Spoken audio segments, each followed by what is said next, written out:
할렐루야. 선하신 주님의 자비와 은혜와 평강이 2024년도 첫 번째 주일에 참석한 온 교우들 가운데 임하기를 간절히 원합니다. 오늘은 신년 주일이면서 교회력으로 동시에 주연 후 첫 번째 주일입니다. 혹시 여러분 어제가 무슨 날인지 아십니까? 어제 무슨 날이었나요? 공휴일이었어요. 그렇죠? 공휴일인데 무슨 날인지 알고 주셔야 될 거 아니에요. 그렇죠? 네, 어제가요. 교회력 전통으로 따르면 예수님이 세상 앞에 몸을 드러내신 날, 주현절이었고요. 그래서 교회 전통에서는요, 이제 동방 박사들이 주님 앞에 나와서 경배한 날로 또 기념했습니다. 그래서 어제가 동방 박사의 날로 우리가 쉰 거예요. 그렇죠? 네. 감사하게도 우리는 이 주현절과 동방박사의 날의 흔적을 우리의 일상에서 쉽게 찾아볼 수 있습니다. 여러분의 일상에서 이 동방박사의 흔적, 주현의 흔적을 어디서 찾아볼 수 있을까요? 네. 잘 못 찾으시나 본데, 그렇죠? 제가 알려드릴게요. 꼭 찾아보세요. 바로 여러분들의 집 문 위에 있는 글자들을 통해서 확인할 수 있어요. 화면 한번 보여주시겠습니까? 네. 이런 글자들 혹시 보신 적 있으시죠? 네. 아마 올해는 앞에 20, CMB, 24 이렇게 쓰여 있을 거고요. 또 이런 글씨들을 여러분들 보신 적이 한 번쯤은 있으실 것입니다. 이 글자가 가리키는 의미는 두 가지로 이야기를 할 수 있어요. 먼저 교회 전통에 따르면 이 동방박사 세 사람의 이름 앞글자를 딴 거라고 합니다. 가스파르, 멜키오르, 발타사르라고 해서 이 세 사람의 앞글자 이름을 딱 땄다고 해요. 또 다른 이제 주현절 전통의 의미를 좀 따르면요, 라틴어로 크리스투스 만시노멘 베네디카트, 무슨 말이냐면 그리스도께서 이 집을 축복하소서라고 하는 의미로 이렇게 글씨를 썼다라고 합니다. 이렇게 주현절은요, 예수님이 세상에 드러나신 날인 동시에 예수님을 통해 하나님의 뜻이 드러난 날입니다. 신년 주일이자 이 주연 후 첫 번째 주일 아침, 예수 그리스도께서 우리를 축복해 주실 것을 믿습니다. 예수님께서 우리 교회를 축복해 주시기를 간절히 원합니다. 아멘. 예수님께서 우리 가정과 우리 직장과 우리 학교를 친히 축복해 주실 것을 믿습니다. 주님의 축복이 여러분 가운데 가득하길 원합니다. 우리 옆에 분들하고 이렇게 인사하겠습니다. 주님의 축복이 가득하길 원합니다. 네, 감사합니다. 우리 새해를 맞아 이렇게 우리가 서로를 축복해 주지만 사실 우리에게는요, 이미 크나큰 축복이 허락되었습니다. 우리에게 이미 허락된 축복이 있다라고 하는 사실이에요. 우리는 예수 그리스도로 인한 축복을 이미 누리고 있는 사람들입니다. 여러분, 예수 그리스도를 통하여서 우리에게 허락된 그 이미의 축복, 어떤 축복일까요? 우리가 잘 아는 말씀입니다. 고린도후서 5장 18절에 이러한 말씀이 있습니다. 우리 함께 읽습니다. 시작. 그런즉 누구든지 그리스도 안에 있으면 새로운 피조물이라. 이전 것은 지나갔으니 보라, 새 것이 되었도다. 할렐루야.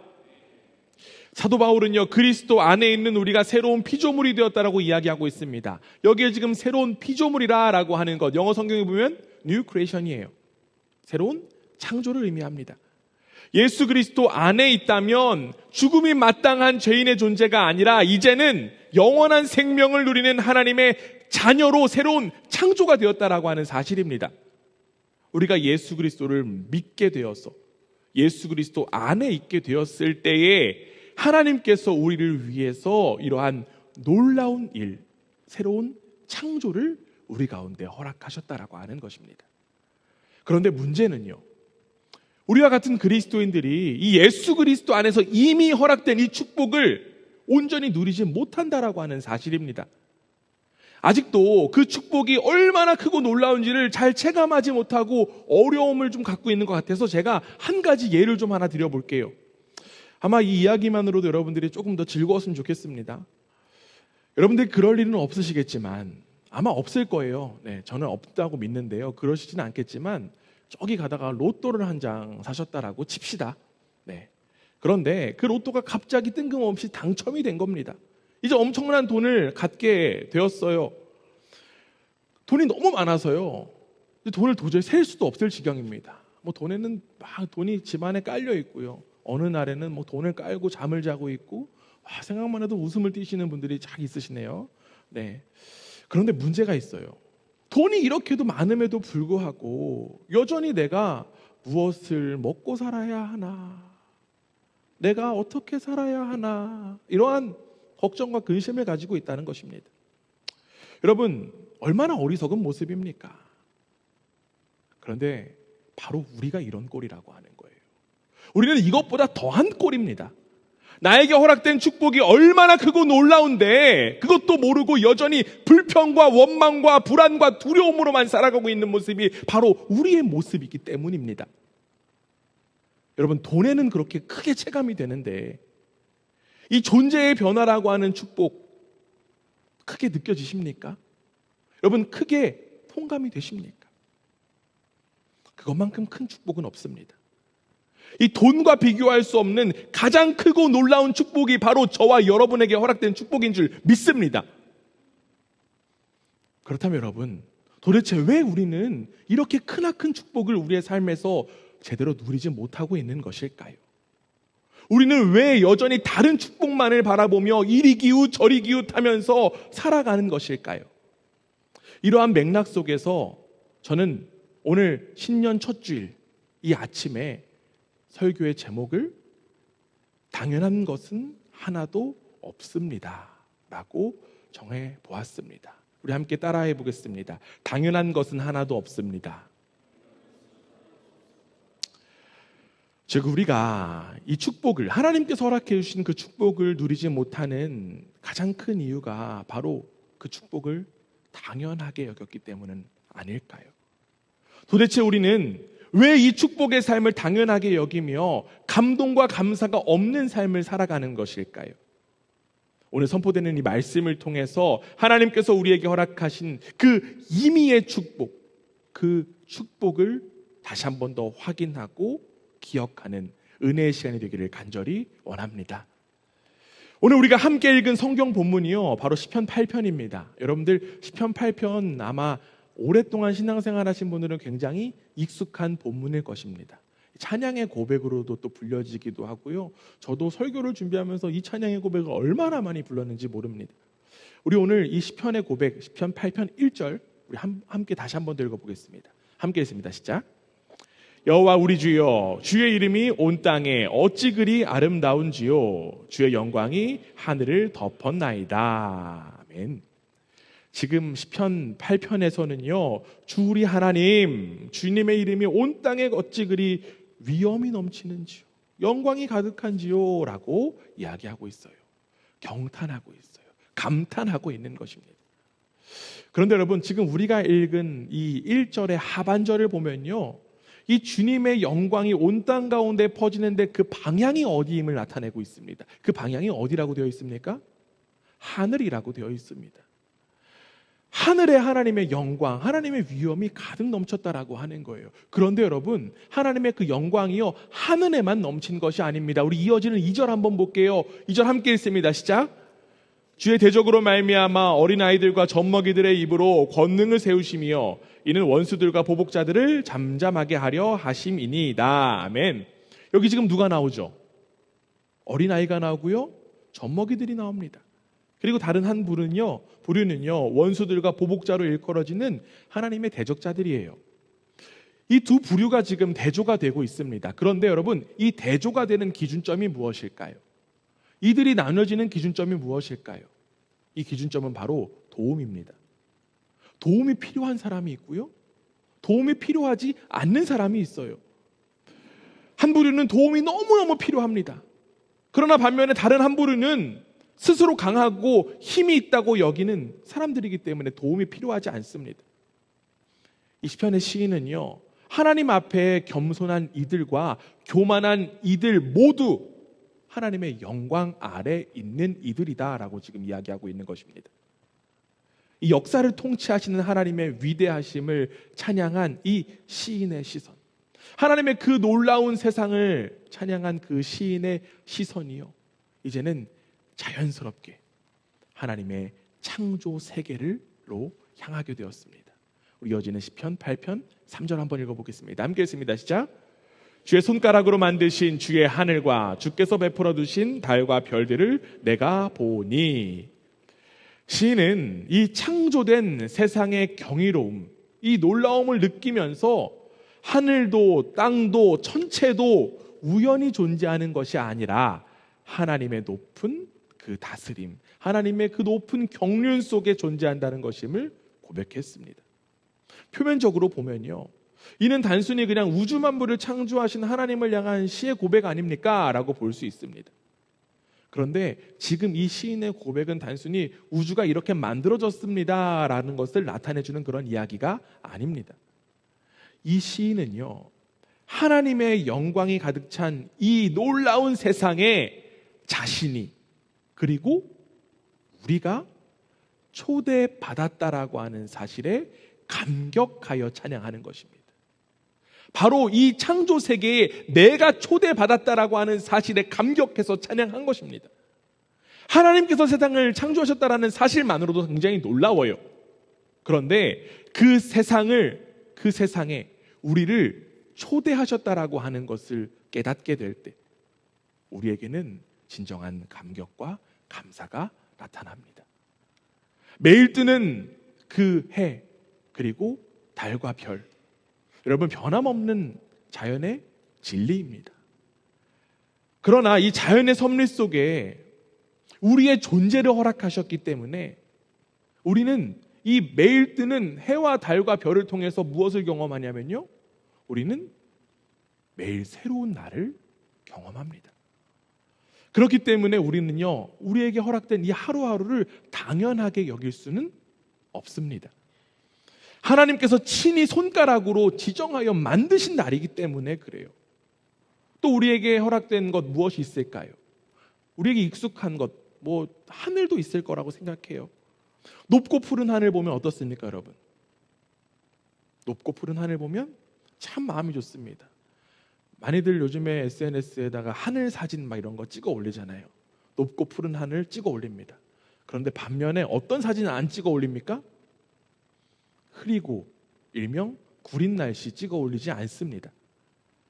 그런 날씨 속에 보면요, 내 마음도 힘들고요, 몸도 힘든 것이 사실입니다. 그런데 여러분, 이 모든 것 다 하나님께서 만드신 것입니다. 하나님께서 왜 흐린 날을 만드셨는지는 우리가 알 수 없습니다. 정확하게 알 수 없어요. 그러나 우리는 그 날들을 통해, 이 변화를 통해 어제와 오늘이 다르고요, 또한 그 좋음을 더욱더 기대하고 소망할 수 있는 느낌을 가질 수도 있습니다. 마찬가지예요. 우리에게 너무나도 익숙한 흙도 있습니다. 이 흙도요, 너무나도 당연하게 여겨질 수 있어요. 그러나 이 또한 하나님께서 손수 만드신 것들이에요. 그렇기 때문에 우리는 흙 속에서 하나님의 일하심을 바라볼 수 있습니다. 이런 이야기가 있더라고요. 흙 속에 미생물이 1억 5천만 마리가 있다고 합니다. 흙 속에 미생물이 1억 5천만 마리가 있는데, 이 미생물이 있기 때문에 우리는 그 흙에서 유익을 얻어요. 어떤 유익을 얻냐면 단순히 그냥 농작물을 얻는다라는 이야기가 아니라요, 이 미생물을 통해서 내가 오늘도 걸어갈 수 있는 것입니다. 미생물이 있으니까 우리가 흙 속에 빠지지 않고요, 그것들이 받쳐주니까 우리가 탄력을 받아서 걸어갈 수 있는 것입니다. 이처럼 이 모든 창조 세계 속에서 우리는 하나님의 손길을 바라보며 감사와 감격의 삶을 살아갈 수 있어야만 하는 것입니다. 세상에 당연한 것 하나도 없습니다. 우리가 아주 잘 아는 말씀이에요. 잠언 1장 7절 말씀 함께 읽어보겠습니다. 함께 읽습니다. 시작. 여호와를 경외하는 것이 지식의 근본이거늘 미련한 자는 지혜와 훈계를 멸시하느니라. 여기에 지금 경외라는 단어가 나옵니다. 여기 경외는요, 하나님께 내가 벌받아서 두려워서 떠는 그런 것이 아닙니다. 이 경외는 바로 우러러 볼 줄 아는 능력이에요. 무엇을 우러러 볼 줄 압니까? 모든 것 속에 하나님의 그 살아계심을 발견하는 것이 바로 경외입니다. 여호와를 경외하는 사람들은요, 일상 속에서 하나님의 손길을 바라볼 수 있어야 해요. 사랑하는 여러분, 새롭게 시작한 이 2024년도에 하나님께서 창조하신 이 창조 세계를 바라보며 하나님을 향해서 경외하는, 하나님을 경외하는 복된 우리 모두가 되기를 주님의 이름으로 간절히 원합니다. 모든 피조 세계에 당연한 거 아니에요. 우리가 당연하게 여겨서는 절대로 안 됩니다. 하나님께서 친히 만드신 이 세계, 우리가 당연하게 여기다 보니까 어떤 일이 벌어집니까? 우리가 수없이 많이 파괴하고 또한 오염시켜요. 그런데 이제는 어떤 일이 벌어집니까? 그 파괴시키고 오염된 것들이 우리의 피부로 와닿습니다. 그 피해를 우리가 받고 있어요. 이제 우리 정신 차려야 되잖아요. 이제 정신 차려야 합니다. 하나님께서 만드신 이 경이로운 세계에 하나님께서 저와 여러분을 초대하셨음을 기억하고 온 우주 만물을 통해 하나님의 손길을 느끼며 그 축복의 삶을 진정으로 누리는 복된 우리 모두가 되기를 주님의 이름으로 축원합니다. 오늘 본문으로 다시 돌아오면요, 이 시편 시인의 시선이 이제는 달라진 것을 확인할 수 있어요. 우리가 3절까지 읽었는데요, 4절 한번 보겠습니다. 함께 했습니다. 시작. 사람이 무엇이기에 주께서 그를 생각하시며 인자가 무엇이기에 주께서 그를 돌보시나이까. 이 시인은요, 우주의 그 오묘한 질서에 눈을 떴어요. 근데 눈을 뜬 것에서 그친 것이 아니라 이제는 그 시선이 어디를 향합니까? 자기 자신을 향하고 있습니다. 이처럼 하나님께서 만드신 그 창조 세계를 향해서 감격하고 감사한 이들이야말로 비로소 자기 자신을 온전히 바라볼 수 있다는 것입니다. 위대한 하나님께서 이 비천한 나를 생각하시고 나를 각별히 돌보신다라고 하는 것을 당연히 여기지 않게 된다라고 하는 거예요. 특별히 지금 여기에 사람이라고 하는 단어가 나옵니다. 이 사람이라고 하는 단어의 히브리어 원어가요, 에노시예요. 그런데 이 에노시라고 하는 단어는요, 깨지기가 쉬운 존재, 부패하기가 쉬운 존재를 의미합니다. 이 시인은요, 하나님 안에서 자신의 비천함을 깨달았어요. 아, 내가 깨지기 쉬운 존재구나, 내가 버려지기 쉬운 존재이구나를 깨닫게 되었습니다. 그리고 더 나아가 이 비천한 존재를 하나님께서 생각해 주신다라고 하는 사실에 감격했어요. 또 이어서 지금 시인이 사람을 인자라고 하는 단어를 사용하면서 표현합니다. 여기에 나온 인자는요, 히브리어 원어로 보면 벤 아담이에요. 이 벤 아담은요, 흙의 아들이라고 하는 의미입니다. 즉 사람이 흙에서 나온 존재라고 하는 사실이에요. 특별히 아담이라고 하는 말에는요, 티끌, 먼지라고 하는 의미가 들어있습니다. 먼지나 티끌에 불과한 존재가 바로 우리 인간이라고 하는 거예요. 그런데 이러한 하찮은 존재에 불과한 인간을 하나님께서 어떻게 하신다고요? 돌보아 주신다고요. 생각해 주실 것뿐만 아니라 친히 돌보아 주신다라고 합니다. 여러분, 그냥 스쳐 지나가도 모르고요, 바람에 쓸려갈 수밖에 없는 이 비천한 존재를, 우주 만물을 창조하신 하나님께서 생각해 주시고 돌봐 주신다는 사실에 시인은 하나님을 찬양할 수밖에 없었던 것입니다. 이처럼 하나님의 돌보심의 은혜는 당연한 것 아닙니다. 하나님께서 여러분 한 사람 한 사람 돌보시는 것 당연하지 않아요. 매일 우리에게 허락되는 그 하나님의 돌보심의 은혜, 그 은혜를 감사함으로 바라보고 감격하는 일들이 우리 가운데 일어나야만 합니다. 이 비천한 자신의 존재를 깨달은 시인은요, 이제 이렇게까지 고백해요. 이어지는 8편 5절입니다. 함께 읽습니다. 시작. 그래 하나님보다 조금 못하게 하시고 영화와 존귀로 관을 씌우셨나이다. 이 보잘것없는 인간을 하나님께서 영화롭고 존귀하게 여기셨는데, 지금 시인은 이 자신을 누구와 비교하고 있습니까? 하나님과 비교하고 있어요. 인간이 하나님보다 조금 못한 존재, 이 존귀하고 영화로운 왕관이 씌워진 존재다라고 이야기하는데요, 이 표현, 하나님보다 내가 조금 못해요 라고 하는 표현은 어떤 의미일까요? 아, 내가 대단하고 훌륭한 사람이에요 라고 하는 의미일까요? 이것은 바로 우리 속에 무엇이 담겨 있다는 것일까요? 바로 창조주 하나님의 그 형상이 담겨 있다는 의미입니다. 하나님보다 조금 못한 존재라고 하는 사실은요, 하나님의 형상이 우리 가운데 담겨 있다라고 하는 의미입니다. 하나님은 부패하기 쉬운 이 먼지과도 같은 우리에게 하나님의 형상 허락하셨어요. 인간이 하나님의 형상이라고 하는 것 어떤 의미입니까? 인간이 바로 하나님과 유일하게 인격적인 관계를 맺을 수 있는 존재라고 하는 의미입니다. 하나님은 이 비천하고 미약한 인간에게 하나님과 관계를 맺을 수 있는 것을 허락하셨습니다. 하나님의 형상이 담겨진 우리가 하나님과 인격적으로 하나님과의 관계를 맺어서 이제는 우리가 삶으로 살아계신 그 하나님을 이 세상 가운데 나타내야 된다라고 하는 거예요. 그래서 지금 시인은 이렇게 이어서 고백합니다. 6절이에요. 함께 읽습니다. 시작. 주의 손으로 만드신 것을 다스리게 하시고 만물을 그의 발 아래 두셨으니 하나님의 형상으로 만들어진 우리를 통해 하나님의 창조 세계를 다스리게 하셨다는 것입니다. 여러분 아무리 생각해 봐도요, 하나님이 참 미련하시거나 아니면 하나님 참 손해보시는 것 같습니다. 왜냐하면요, 애초에 하나님을 드러낼 수 없는 존재가 바로 우리입니다. 하나님의 다스림, 하나님의 그 살아계심을 우리는 나타낼 수가 없는 먼지와 같은 존재예요. 그런데 하나님은요, 이 부족한 사람, 부족한 인간을 하나님의 형상으로 창조하셨기 때문에 하나님은 이 부족한 우리를 통해 친히 하나님의 다스림과 하나님의 살아계심을 드러내십니다. 우리가 드러내는 것이 아니라요, 우리 속에 하나님의 형상이 담겨있기 때문에 하나님이 일하신다라고요. 하나님은요, 끝없는 돌보심을 통해서 우리를 변화시키십니다. 그래서 이제는 우리를 통하여서 자신의 살아계심과 자신의 다스림을 나타내십니다. 그리고 그 일을 위해서 우리에게 허락된 가장 놀라운 은혜가 있습니다. 그 은혜가 무엇일까요? 여러분에게 허락된 가장 크고 놀라운 은혜가 무엇일까요?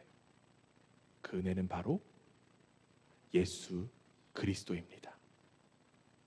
하나님을 인생에서 몰아내고 하나님을 이 세상에서 몰아내고 하나님의 형상을 잃어버린 우리가 다시금 하나님의 그 살아계심을 나타내고 하나님의 다스림을 세상 가운데에 드러내기 위해서 우리에게 누구로 허락하셨다라고요?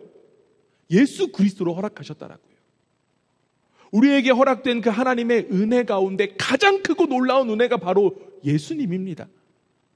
이 보잘것없는 먼지와 같은 나를 대신해서 죽으셨기 때문에 그래요. 그런데 여러분, 제가 이 사실을 깊이 묵상하다가 발견한 놀라운 사실이 한 가지 있어요. 우리가 아주 잘 아는 말씀인데요, 빌립보서 2장 6절에서 8절입니다. 이 말씀을 새번역 버전으로 보면 이렇게 되어 있어요. 우리 한번 함께 읽어보도록 하겠습니다. 함께 읽습니다. 시작. 그는 하나님의 모습을 지니셨으나 하나님과 동등됨을 당연하게 생각하지 않으시고 오히려 자기를 비워서 종의 모습을 취하시고 사람과 같이 되셨습니다. 그는 사람의 모양으로 나타나셔서 자기를 낮추시고 죽기까지 순종하셨으니 곧 십자가에 죽기까지 하셨습니다. 아멘. 예수님께서요, 하나님과의 동등됨을 어떻게 여기셨대요? 어떻게 여기셨다고 지금 이야기합니까? 당연하게 여기시지 않았다라고 지금 성경은 이야기하고 있습니다. 여러분, 예수님이요, 하나님과 함께 하늘 보좌에 앉아야 되는 것 당연합니까? 당연하지 않습니까? 당연한 거예요. 마땅한 일이에요. 그런데 예수님은요, 그 자리를 당연하게 여기시지 않았어요. 그리고 오히려 이 땅 가운데에 내려와서 사람이 되셔서 저와 여러분을 위해서 죽으셨습니다. 누구 때문에요? 저와 여러분 때문에요.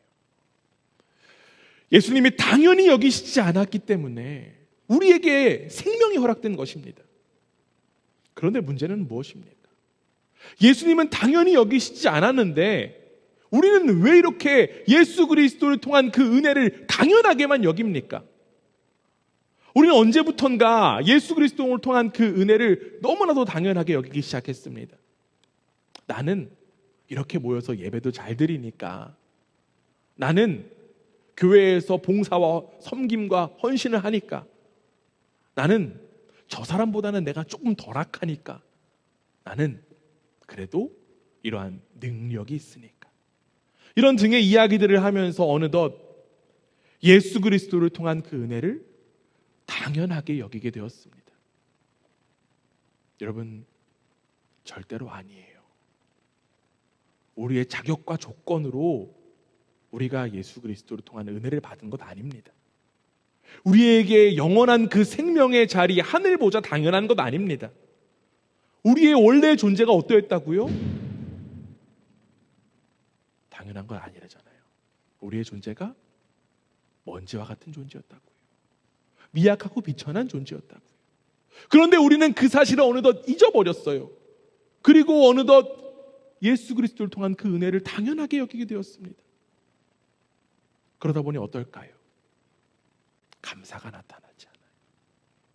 내 입에서는 감사가 없습니다. 불평과 원망밖에 없어요. 우리에겐 당연함만 가득합니다. 여러분, 감사의 반대말이 무엇인지 아십니까?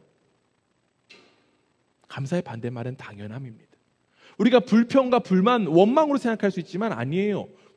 감사의 반대는 당연입니다. 예수 그리스도를 통한 은혜를 당연하게 여기니까 우리가 불평과 불만과 원망만 늘어날 뿐입니다. 사랑하는 교회 여러분, 하나님께서 우리를 친히 돌보십니다.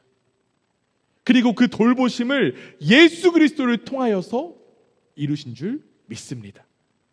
부족하고 연약한 저와 여러분을 위하여서 예수님이 대신 죽으셨고, 우리에게는 이제 하나님의 형상이 회복되었습니다. 이제 우리는 하나님의 그 보좌에 함께 앉게 되었어요. 예수님께서 앉으셔야 될 그 자리에 예수님께서 당연히 앉지 않으시고 우리를 살리기 위해서 대신 죽으셨기 때문에 우리가 그 자리에 앉게 되었다는 것입니다. 특별히 2024년도 하나님의 돌보심의 은혜를 기억하고 감사하는 한 해가 되기를 원합니다. 예수 그리스도를 통한 그 생명의 은혜를 깊이 깨닫는 한 해가 되기를 원합니다. 우리에게 허락된 이 생명, 당연한 것이 아님을 깨닫고 이제는 하나님께 감사하며 우리의 삶에서 하나님의 다스림을 드러내는 일에 귀 쓰임 받는 우리 한 명 한 명의 삶이 되기를 주님의 이름으로 축원합니다. 우리 코로나 이후로요, 많은 사람들이 관심 갖게 된 것이 있습니다. 그것이 바로 건강이에요. 건강에 사람들이 많이 예민하고 민감하게 반응합니다. 그래서 조그만 변화만 있으면 어떻게 하면 큰일이 일어난 거 아닌가라는 생각해요. 그런데 여러분, 우리가 건강에 관심을 쏟는 것만큼 우리는 이 영적인 건강에는 얼마나 관심이 있을까요? 여러분들이 몸을 끊임없이 체크하는 것처럼 우리의 영적인 건강을 체크하는 방법을 한 가지 여러분들에게 알려드리겠습니다. 여러분들의 영적인 건강을 확인할 수 있는 방법, 그 방법 궁금하세요? 진짜 궁금하세요?